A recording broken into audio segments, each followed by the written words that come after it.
All right, so we are gonna have Miss Dakota here show us how to feel for babies. She is not pregnant, she's just very chunky, which is obvious when you put your hands around her belly because everything feels kind of, chunky. So guinea pigs have a uterus that is Y-shaped. So I know, it goes like this, kind of like that. It's not like people where we just have like this pear-shaped thing, but theirs is actually runs like this. So each side is called a horn. So there's two uterine horns, one on the left, one on the right, obviously. And when they carry their young, if they have more than one, typically they'll have one on each side. Or if they're carrying like three or more, they'll have two on one side and one or more on the other side, whichever. And knowing a little bit about their anatomy in general can also be very helpful, because one of the things that can be really easy to mistake for a baby is a full cecum, which is where they kind of hold all of their pellets, before they actually poop. Hi, I know you're not thrilled about this, but you'll be all right. So, if they're facing away from you, which I have found is the best way to feel, I know you're gonna get so many treats after this. It'll be okay. You want to start with your fingers kind of at the middle area of the rib cage and gently move back. And in a chunky pig especially, it can be really hard to tell before they're pretty far along. But you want to feel for the ribs right around that middle area of the ribs, not all, not up the back, not like right in this where the sternum is, but just up that midsection. And we're going to slowly work our way back. And what we're feeling for is something, anything lumpy, like that has, it's not just, everything, you just go like this, it's all smooth. But if you really just kind of gently, I know that tickles. I know. I know you're not doing very good for this. But, I know, well, she's not cooperative. So if you don't have a cooperative pig, then treats would definitely be suggested. I didn't think about that before I started this, so we're gonna work through it. But their cecum, if they're facing away from you and you're looking down from the top, sits right about here. And if you just gently apply some pressure from under the belly, and then you're feeling here, and you don't want to like go poking and prodding super hard. You want to, we're kind of like, it's almost like we're doing a massage. You just want to be very gentle.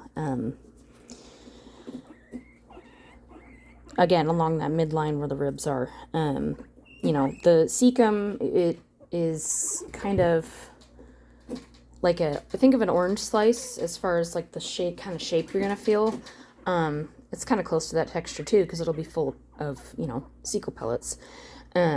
So that is not a baby. That's their cecum. When you feel for babies, if there are any being carried on that side, they're going to sit slightly above the cecum from what I've experienced.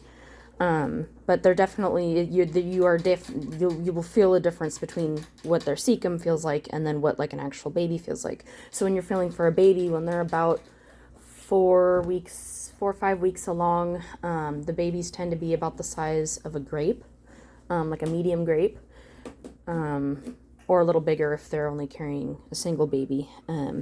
But when you feel for those babies, again, you're going to feel along the sides here, kind of above the knee and below the spine is kind of that zone that they will be because of the way their uterus is. And again, look out for the cecum, because especially if it's full, it can be easy to go, oh no, there's a baby, oh no. And there's really nothing going on there. They're just full of crap. I'm going to get one of my more cooperative pigs now, and now that we've kind of got a basic thing going, show you a couple of different methods I use to get a real good read on whether or not a pig is pregnant. All right, so we're back, and I have Miss Jasmine here, who tends to be more cooperative with this type of stuff. So, she's not as chunky as Dakota either, so she kind of makes a better model.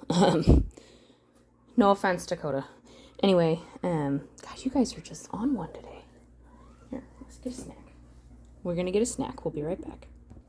Okay, much better planning this time.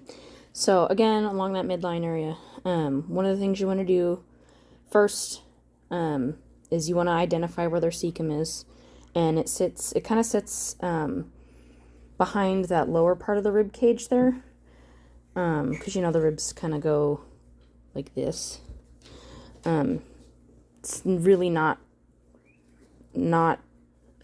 difficult to find, and if you need a good point of reference, then do this on one of your males to identify where that cecum is, and then that should help give you kind of a good point of reference of what it feels like, where it's at.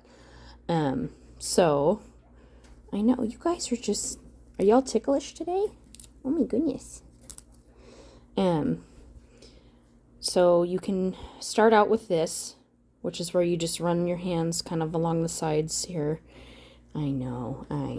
It's the worst. Oh, she's got her feet up. That might help a little bit. But you're going to feel for any bulges that are pretty solid. Again, if they're, you can't really feel anything before they're at least, 4 or 5 weeks along anyway. But it's going to feel like a grape earlier on. And as the pups grow, they're kind of an oval shape, almost like an egg, because, obviously they're kind of in the fetal position as much as a guinea pig could be. But anything that feels, pretty hard, and then that kind of egg shape or grape shape or size. One of the things, if you're not, if you're feeling like this and you're like, oh, I think there, might be something there, you can either gently apply pressure from the opposite side to kind of get a better feel, or you can put your whole hand under the belly. And again, you're going to apply a little bit of pressure in and up to be able to, it'll push everything up to the surface a little bit more, so you can get a better idea of what you're feeling.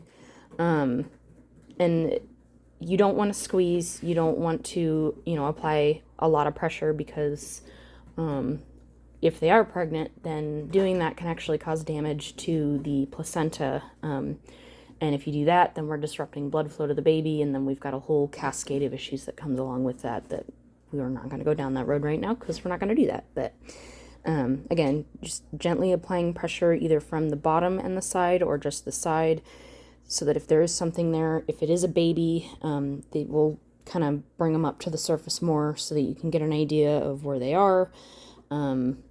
That's one of the easiest ways that I have found to suss out whether somebody's pregnant or not. And as they get bigger, if you hold your hands here on the sides, like where her flanks are, you can feel movement from about 6 weeks. And then when she's getting really close, like within about 10 to 7 days of actual delivery, you may even be able to hear their teeth, because they grind their teeth in utero, which is insane. But I have heard that before. It's kind of trippy. But the other thing that you can do, and if you don't have a table to hold them on, it's okay to hold them in your lap. I suggest sitting so that your knees are together, not cross-legged, so they have a solid surface to stand on. Especially if you've got a wriggly pig and you need a second set of hands. That's a good way to do it. I know, baby. We're almost done. The other thing that you can do is put a hand under the whole belly, and then gently take 3 fingers, or the palm you don't have as much sensitivity here, but 3 fingers, and kind of just, we're going to go like this and kind of feel around there, because then you're kind of moving stuff around gently to be able to feel if there's maybe more resistance in one spot, and if there is, then we can apply that upward pressure a little bit more. Again, gently, slow. We're not, this isn't Play-Doh, this is guinea pig, to feel around and see where we're at. So hopefully this is helpful. Sorry if I'm all over the place. I know my pigs are, but hopefully that helps.